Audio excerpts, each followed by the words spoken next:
Now that we understand diaphragmatic breathing, let's move on to the connection breath. Your course covers the breathing strategies you're going to offer to your clients, whether they're prenatal or postnatal. Pay close attention to these because they do differ between the prenatal client and the postnatal client, and the nuances absolutely matter. With all breathing strategies, we're going to encourage and coach diaphragmatic or 360-degree breathing. This doesn't change depending on the breathing strategy. With the connection breath, we're going to take it one step further and coordinate the contraction of the diaphragm with the pelvic floor and pair this with the eccentric and concentric part of each movement pattern. Remember that the diaphragm and the pelvic floor coordinate with each breath. So with each inhale, the diaphragm is going to contract downward, and we see the pelvic floor subtly move down with that contraction. On an exhale, the diaphragm is going to move up, and we also see a subtle lift of the pelvic floor. The idea and the theory behind the connection breath is that if we can pair the exhale, where the diaphragm is contracting upwards and therefore the pelvic floor is naturally coming upwards, we can give the pelvic floor a bit of a kickstart to support the internal organs at the hardest part of the movement. Now, this is often coached as the one and only breathing strategy that pre and postnatal clients should use. I'm not going to discuss the nuances of this here because it is covered extensively within your course, but I do want to say that we do not have any empirical evidence to state that this breathing strategy is superior over any other breathing strategy. But it might be a comfortable solution to clients who aren't yet ready to Valsalva or breath hold or need a regression from that Valsalva and breath hold in pregnancy. Practically how this works is when the client takes a breath in, they're going to allow the pelvic floor to relax. And when they breathe out, they're going to do a small pelvic floor contraction during the hardest part of the movement. So to fully understand this, we need to remember the difference between the eccentric and concentric part of any movement pattern. The eccentric is when we see the lengthening of a muscle, and the concentric is when we see a shortening of the muscle. This can be confusing for some clients and even some coaches. So it might be more practical to think about the eccentric as the easiest part of the movement and the concentric as the hardest part of the movement. I'm going to use a push-up to demonstrate the difference between this.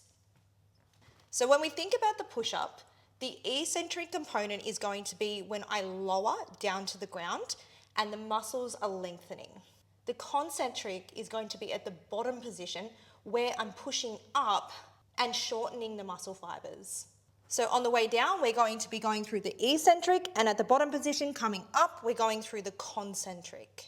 Now, if we think about other movement patterns like the squat, the eccentric is going to be when we're lowering down into the bottom position of the squat where the muscles are lengthening. The concentric is going to be when we're coming out of the squat, which is the hardest position where the muscles are shortening. If we're using the connection breath in the push-up, we're going to take an inhale on the way down and allow the pelvic floor to relax. Then when we get to the bottom, we're going to exhale, draw up the pelvic floor, and push up out of that bottom position. So practically, let's have a look at how that might look. If I get into that top position, I'm going to take an inhale breath. Now, while I'm inhaling, I'm allowing the pelvic floor to relax, and while I'm exhaling, I'm having a slight contraction of the pelvic floor. So again, on the way down, I'm going to take an inhale breath. So again, inhale breath. Now you have to be mindful of how this might change from movement pattern to movement pattern. For example, if we consider a lat pull down, the concentric is going to be when we're pulling the bar toward our chest, And the eccentric is going to be when we're bringing it further away. This can be a little bit confusing because clients will have a tendency to take the inhale breath during the concentric because it's the first part of the movement pattern here. However, if we remember that the concentric is the hardest part of the movement and the shortening of the muscle groups, and the eccentric is the lengthening or the easiest part of the movement pattern, we want to be pairing the pelvic floor contraction with the concentric being the hardest part of the movement. And that's going to be when we're pulling the bar toward us. So practically, you're going to cue your client to take an inhale breath, and then on the exhale, they're going to bring the bar towards them. They're going to do an inhale on the way up, and then an exhale again on the way down. As a coach, you need to emphasize to your clients not to stress or overly emphasize the importance of pairing the contraction with the relaxation and the inhale and the exhale. Clients might overly complicate this, and it can cause concern for them because they worry that they're going to do damage to their pelvic floor or their core. Remember that we don't have any empirical evidence to state that this is a superior lifting strategy.